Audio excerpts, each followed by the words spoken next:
Welcome to Unit 4, beginning Six Sigma Black Belt. We're going to be talking a little bit about define, actually a whole lot about define. Again, we're going to focus on the customer. So what's the customer telling us?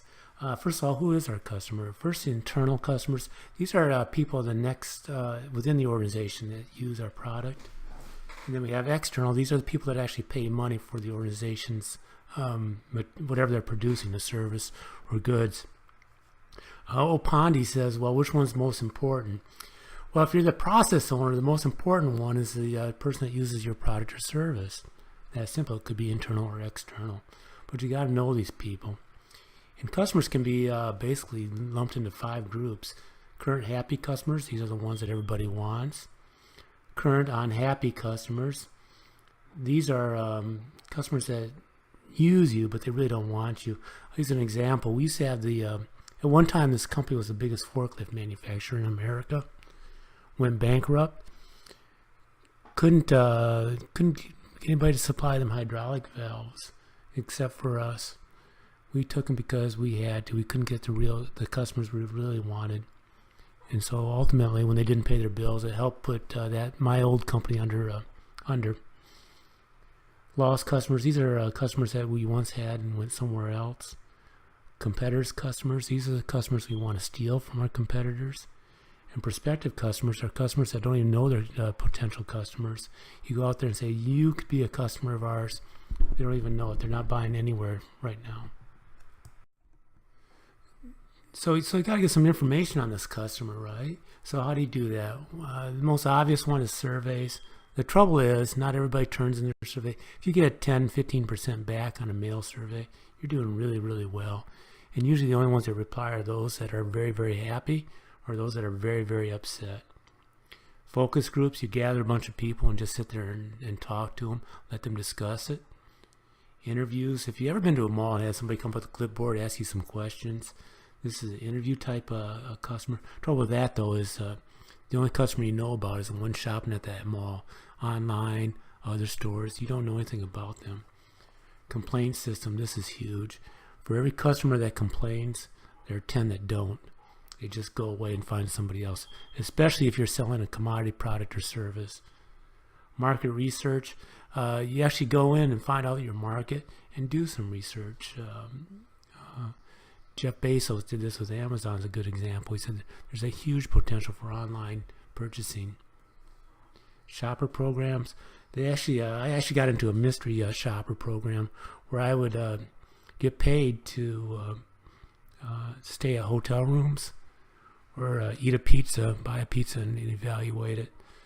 Oh, the things I do for money. So how do you collect data on the customer? Whether it's a targeted method where you just pick out a specific customer's group and ask them, and multi-level, that's where you look at different customer groups, surveys or interviews. Customer scorecards, this is where you keep different metrics on the customers. And I'm going to vent here a little bit. Back when my wife had a lawn service business, we did a survey on customer complaints, or we had the records. So I went back there and found about over 90% came from one customer. So we went back and said, look, Miss Hamya, we just can't make you happy. We suggest you get somebody else. Well, she asked, well, who can I get? So I named our competitor. It was a two for that day. We got rid of one of our customers we didn't want, and plus I kind of nailed it to a competitor. Data warehousing, this is huge, right? We're doing one on probability of detection for ASTM. So what we did is I found an online email data bank, and the company that hired me to do the class sent over 6,000 emails. The information's out there. It's been done, a lot of it. And data mine, this is where you got existing data, and you can dig into it and find out why aren't they buying our products, why aren't they using our service, why are they using our competitors. Customer audits, actually, if you get a chance, go into the customer and see what the customer's doing. We toured one of our local factories, and it's pretty clear what kind of training they need. We're offering training. Supplier audits. Sometimes your suppliers know better than we do about what the customers want. Go in and see what they had to say. And I'm going to send in the readings a little bit on quality function deployment, QFDs. Just like we talked about stakeholders before, you got to take care of your stakeholders. Project stakeholders are a much smaller group than what we talked about before. These are like the process managers, people in the process, people upstream, people downstream, customers, of course, suppliers, and taking care of the money. It kind of goes back to what Deming said about everything's interrelated. So the stakeholders are all interdependent, all interrelated to each other. You change one or screw one, well, you affect the whole process, the whole project. Okay, let's talk about customers a bit. First one, internal, right? Ishikawa says it's the next operation as a customer. Basically, it's the next person that uses your product or service is your customer. A key thing to remember, staff members, these are like engineering, design, manufacturing, purchasing. These are all service providers. The customer has no desire to pay for these. This is not a value-added activity. Necessary but non-value added. And so their customer are the people that do create the value. Again, staff members are service providers to those creating value. Their customers are those that create the value. And they found that management practices have great impact on employee satisfaction. Number one reason people leave their job, they don't like the management, right? And they found that that's important also because happy employees, satisfied employees, directly leads to satisfied external customers. And the biggest complaint in any organization is communication. So you got to be sure you communicate. An informed employee is a happy employee, generally. And training, employees need to be trained on their job. We've all given that task and we don't know what to do. And it's frustrating. And frustration leads to stress, which leads to unsatisfied employees. So we got the external customers. These are people that are not part of the organization, but they're impacted by what goes on with that organization. First type is the end user, kind of obvious. These are the people wandering around Walmart, driving a Ford pickup or something. These are the people that actually buy the product. Intermediate customer would be the Walmart or the Ford dealerships, right? They're the ones that provide the product to the end user. And impacted parties. This is interesting, actually. We don't think of it very often, but this is like, say you're making coolers for Walmart. The ones that provide the foam that goes within the coolers, that'd be an impacted party. Of course, you got city governments, the police, other drivers if you're talking about a Ford pickup. But these are impacted parties. They don't actually purchase the product, but they're impacted by that purchase or of the product or service. So let's talk about external customers. Well, what is there's this thing called customer group. Then there's consumer market versus business market. If you can get in the consumer market, what do they bring? Or even a business market, well, you get high profit margins. It's not untypical to see the price of a product double or even triple what it costs. The risk at the market, you got to remember that people are always looking for choices, and if you make one mad, they're going to change. In fact, they can go out of the market. I don't even own a printer anymore because I don't need one that often. So the printer market's going away. Laptops is another one. Think about electronics. Competition. If you got a good thing going, it won't be long until somebody's going to compete with you. Where there's money, there's going to be people flocking to that business to provide that service or that product. And growth. Can you grow the business? I remember when Amazon was struggling back about 15, 20 years ago. My goodness, how that's changed. So there are a couple different types. There's the consumer market. These are people that actually buy the product. Biggest source of GDP in the United States is the consumer. What they spend drives the economy. Business market is a little bit more small, but also very targeted. Both are customers and both are external and both are important. This is customer service. This is huge, huge. A guy named Schaff, way back about 30 years ago, came up with a 5-step program. He said, listen to the customer. The customer's going to tell you their needs, and you want to focus on those needs. You want to divide a strategy. Again, focus. I'll use an example. I was at the gym.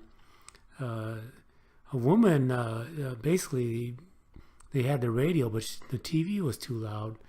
So she called the manager and said, hey, I'd like to turn down the TV so I can hear the music. It's on my favorite station. I like the station. Well, the Matt comes in, and bless his heart, comes in and changes the station to his favorite station, turns down the TV, and leaves. The woman basically said, I can go to Anytime Fitness and just wear my earbuds, and quit the gym because of that and went to a different gym. All because Matt thought it was more important to listen to his station than the others. Also, you ever been to a store or try to buy a car, and the salesman tries to tell you what you need or want instead of listening to what you tell him what you need and want, right? You got to come up with metrics for customer service. Very tough. Train, find the right employees. The natural instinct of people is when somebody complains is to fight back. Don't. It's hard to get somebody that just sympathizes and has empathy for the customer. Again, you want to recognize and reward those in customer service. You probably got the toughest job. Again, 3 good attaboys, attagirls to 1, you screwed it up. Interesting statistics, 70% of all customers quit using companies because of service, not product quality.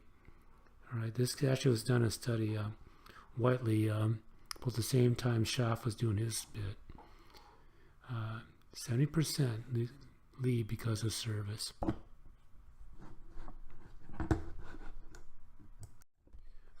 By far, the biggest way to boost your profits, to get the biggest bang for the buck, is just by retaining the customers you have. Most resources are spent trying to get new customers. This is the advertising, the commercials, all that, right? However, if you just retain 5% of your existing customers, you'll double the profit as opposed to trying to get new customers. This is done by, I think it was Zimmerman, back about 30 years ago. There are 5 stages of a life cycle, and I know this one is from Zimmerman, but there's the acquisition phase. This is where you spend a lot of money trying to get somebody in. If you look at beer commercials, they're geared towards about 18, 19, 20-year-olds, right? Because by the time you get 35, I heard this from a beer manufacturer, by the time somebody gets 35, you know what kind of beer they're going to drink for the rest of their lives. So you got one shot at it, right? Get them in there, and that's why I see all these cute, funny beer commercials, because they're targeting 18, 19, 20-year-olds before they get beer. Attrition. The customer just kind of loses enthusiasm and kind of finds ways to be disqualified and just leaves, right? And then you get defection. This is where you actually lose the customer. And then reacquisition. You hope whoever got the customer afterwards comes back and screws it up enough so you can regain the customer. But it costs you a lot. Just it costs not as much as the initial acquisition, but still quite a bit. So where do we come up with these customer metrics? Well, there's several sources. Your suppliers, not only supply you, they supply your competition. And they know what is happening all around. Just ask them, right? Your internal processes. People within the company will understand what happens. And your customers themselves, just ask them what they want. Garvin and Besterfield came up with some dimensions of quality. A big question is, what is quality? If you ever read Zen and the Art of Motorcycle Maintenance, tough question, right? They came up with these 9 dimensions. It's the performance, features, conformance, reliability, durability, service, response, aesthetics, and reputations. Attach a metric to each one of those 9. You'll be okay. Oh, by the way, I don't know what they are. It's unique to every product, every service. The American Production Quality Council been doing studies for decades. Saying 3 things every customer wants: price, quality, service, or support. See what you think of these. Of course, price, how much does it cost? I personally try the cheap one first. Quality, does it work the way I want it to work? And is it conforming to what I need it to do? Right? Delivery, how fast am I going to get it? Reliability, again, not just on the product, but also if you say it's going to be there on Monday, is it going to be there on Monday? Demand, if I change my demand, are you able to meet those demands? And then you start getting into some esoteric stuff: color, product range, design. Brand name means a lot, right? Technical support, if you got a technical product, and post-sale support. I'm going to tell a quick story. They did a study. They had 24 different kinds of jellies. They set it up at the front of a grocery store and said, hey, here, try these 24 jellies and see if you want to buy one. Kind of like, sample before you buy. 3% of the people sampled the 24 and then bought. Then they turned around, they tried the same thing, only three different types of jellies. Said, here, try one and pick one. 12%, actually a fourfold increase, bought jelly after sampling. Turns out that people think they want selection, but they don't. They actually want to be simple. Walmart's going where they're going from 14,000 line items in each store down to about 7,200.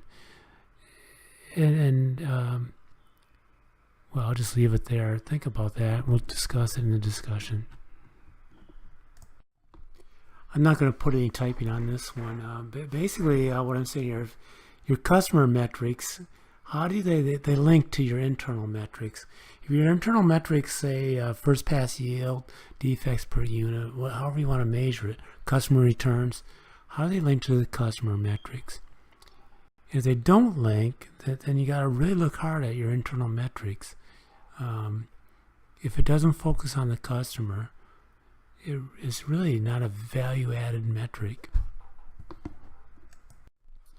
Customers vary from what level of the organization you're looking at. So you got to look at each level and say, what is your customers? The business level, you're probably looking at shareholders, probably top management, employees. So this is basically financial data. The stock price, market share, return on investment, RONA, things like that. Operations level, these are people that you worry about who purchase your product. They're external. And also those who do the internal customers, who manage production operations. So what you're looking at here are basically operation efficiency, first pass yield, productivity, things like that. And finally get down to the process level. And you got to remember, employees for an organization are a customer. It doesn't, it's not intuitive, but employees are a customer. Okay. So what you're looking for is like metrics like job satisfaction, training, money, how fast you can advance, and the sense of well-being. This is at the process level. This is something that's often overlooked. That's the internal customer. I've attached in the readings a "Are we making progress?" survey. Take a look at that. See if it's something you can use.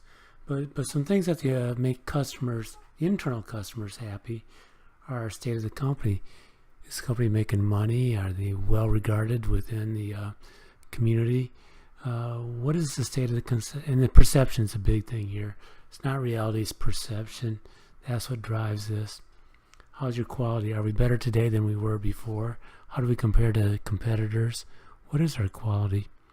State of the process. Remember the three things Duran focuses on. How are we doing on our quality? Reaction to policy.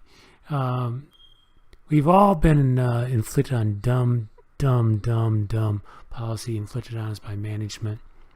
So if that happens too many times, there goes your internal customer satisfaction.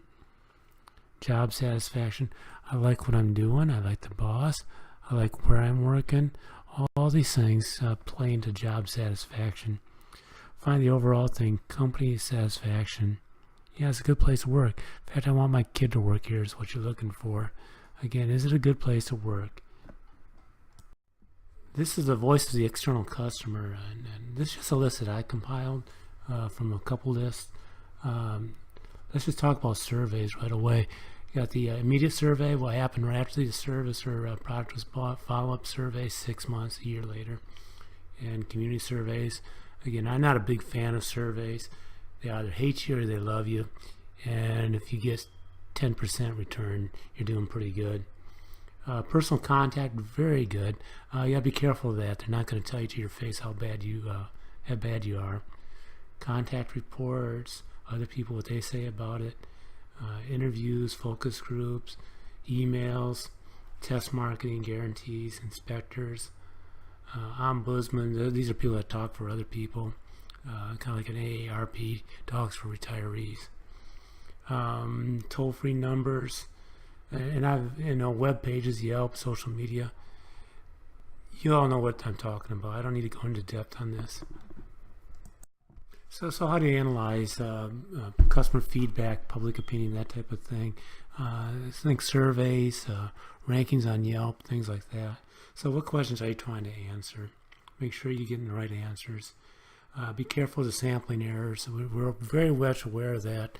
Last election, the traditional way of doing voter polling is you call up on a landline and ask them who you're voting for.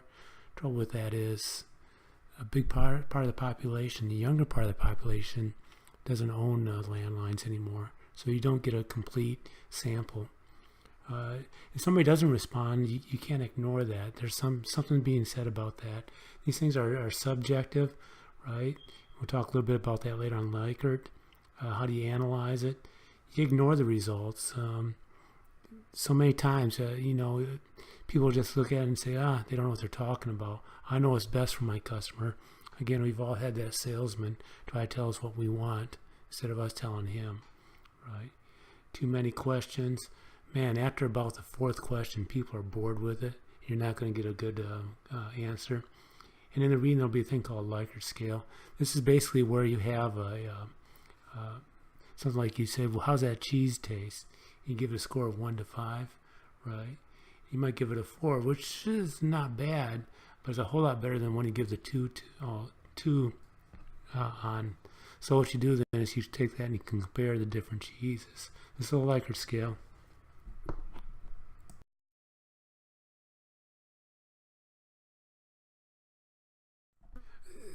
Critical customer requirements. Well, let's talk about this. Customers determine value, and that's huge. That's never going to change. We all do that. You walk into Walmart to buy pickles.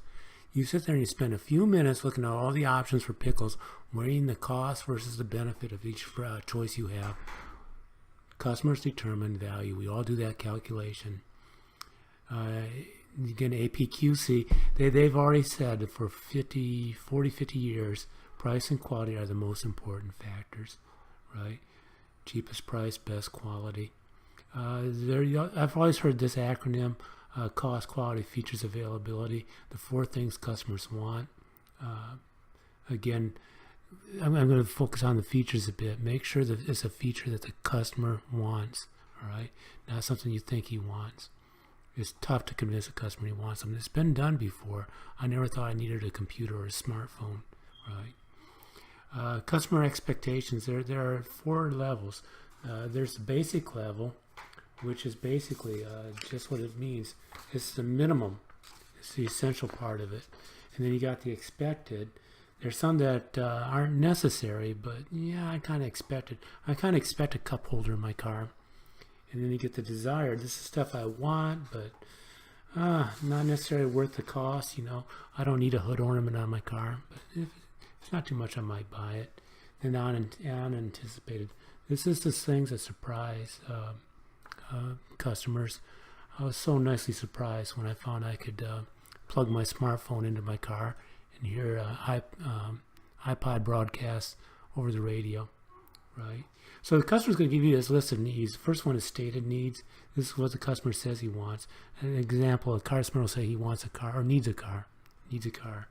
The real need he needs is he needs transportation, right? The car's just a mode to get it, right? Then the perceived needs, I can't get a used car. I want a new car. I think I need a new car. Cultural needs, say, okay, I want to get a Cadillac. That's the best thing I can get out there in America.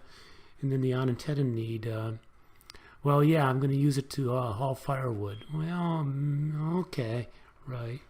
That's an unintended need. Again, you got to know all 5 of these to figure it out. I don't know who came up with this, but it's been around for a long time. Let's talk a little bit more about customers. Again, you got to look at their needs. You got to have convenience. It's got to be easy to use. Safety, it can't kill anybody. Product simplification features. People like simple things. They don't want to have to think. I look at my old remote I had for my satellite versus the remote I have for my Roku. Nice job, Roku. I think that's the biggest reason I switched. I can't tell you how many times my 92-year-old neighbor calls me up and says, "Hey Scott, I can't da-da-da." I go over and put her old TV back on channel 3 for her because she's got about a 50, 60 buttons. She doesn't know what happens.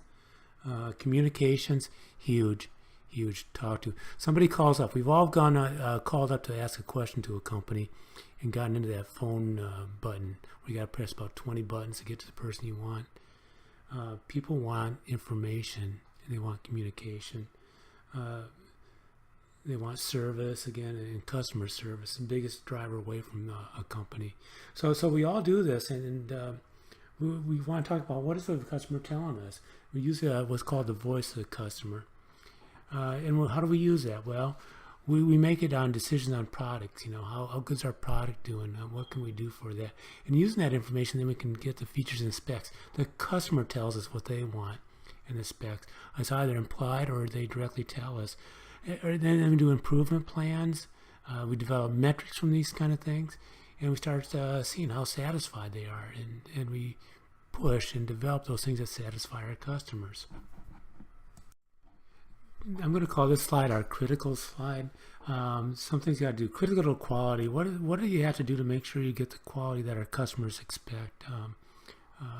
Mercedes-Benz was in a bad spot about 20 years ago because they used inspection to get their level of the Mercedes-Benz up. And it was very good quality, right? They'd check it and recheck and stuff like that. And then along came Lexus, and they had basically all the features and the same level of quality, but only a third of the price, right? So Mercedes-Benz had to put up, make some changes, right? So cost of quality improvements is the next one. And again, how much does it cost to make these improvements? If they're going to increase their inspection or decrease it, what was that going to cost them in their overall quality? So they had to come up with a better way. I'm talking about Mercedes-Benz now. Critical delivery. I was working with an insurance company here in Arkansas, and they made a health insurance company, with the biggest one in the state. Well, the biggest complaint was it took too long to get their money, the patients. Well, it turned out that they said, well, we only take a day turnaround. Turned out the doctors took day, 2, 3, it varied all over the place. How long the doctor used to submit the bill.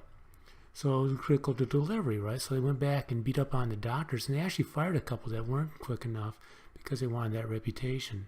It was a customer requirement, right? Critical to the process. What do you have to do? What's the bare minimum you have to do to get this thing out the door? And critical to safety. I don't need to talk about that much. It used to be you just paid somebody the cost of whatever they killed somebody. You paid the cost of whatever they'd earned in their lifetime. Now it's you pay the cost plus about 10 times more in punitive damages. So how do you get the customer requirements? Well, there's several tools. Kano model. You got the dissatisfiers. These are things that you don't have. Will just automatically turn the customer away. Satisfiers. These are the things the customer expects to make them satisfied. And then you get the delighters, right? These are the things that the customer doesn't expect, but man, he sure does like it. Back when my wife had her U-Haul business, one of the things we found is if we could make the cabin smell like bleach because it showed we sanitized it, man, that was a big delighter for the trucks, right? Surprised me. Very easy to do, just spray. But anyway, got the quality function deployment. I've got a lot of that in the reading. Cause and effect matrix, I'll use that in the reading. Perceptual maps. This is basically where you just basically say, what is your perception of the how's the customer perceive your company or your features. You got two axes. You got the satisfaction, you got the importance, and you plot this thing, right? You find the things that are big satisfiers and very important. Those are things you got to work on. And then you go back to your SIPOC SIPOC model and use the feedback from the output and see what that's doing and change your whole requirements. So project charter, this is the foundation for all Six Sigma projects. So why do you do one? Well, if it's a small organization, you can get by very simply and stuff. But when I was at a big corporation, I would have the different plants send me their charters. That way I knew what was going on and make sure we're getting the bang for the buck, because we're paying, $15,000, $20,000 per black belt. Content, what's in it. It varies from organization to organization. I've got a long reading in the readings. Take a look at that. And also you can apply your basic management tools, and also what kind of metrics you're going to do throughout the project. So, okay, last slide. Steps and tools, right? First thing I want to talk about is SMART. It's been around for, oh my goodness, since early 80s, right? It stands for specific, measurable, assignable, realistic, and time-related. So you want to be significant, who's involved, what's to be accomplished, what's to be done. And you want to be measurable, what gets measured gets done. Achievable, is it realistic, you're not trying to boil the ocean. And time bound, how fast can you get it done, right? And also, again, going back to that, what gets measured gets improved. So as you do your project, what are you going to do? Is it going to be money? Is it going to be labor savings? Is it materials? Is it scrap reduction? What is it that's saving you? What kind of measures are you going to use to analyze your project? And you want to make sure you get reviews, right? It's like raising a kid. If I wanted to be important to my kid when he's growing up, it had to be important to me, or he had to think it'd be important to me. And if it was important to me, he'd get it done, whatever, right? That's why reviews have to be done, management reviews. And if you're in charge, right, as a black belt, you have to review your team's performance, right? And speaking of that, how are you going to break down the work? Who does what, right? Don't try to do all the work yourself. There are people out there that can help you, right, within the organization. And a couple of things we used to do. If you looked up that project management software, you'll see on it, probably a big chunk of them have this thing called PERT and CPM, right? Well, PERT stands for Program Evaluation and Review Technique, right? And CPM stands for Critical Path Method. And what you do is you take all the activities you have to do, right? List them out. They're very similar. And you follow a certain path that will get you done the quickest. They used to use this back in World War II is when it's developed, I think, and to get ships built. Reduce it from 7 years down to about 2 months because they did what they had to. Also, you want to document everything, right? Keep your documents. And then the last thing we're going to talk about is analysis.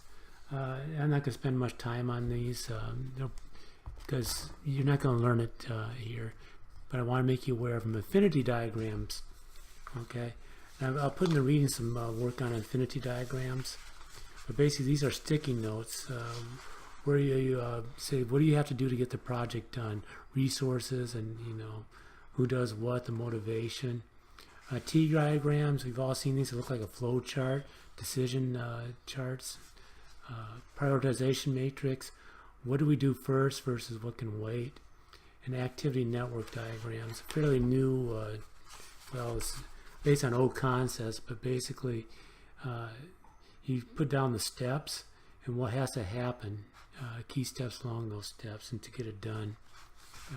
Again, that's long unit, a lot of discussion, okay? Thanks.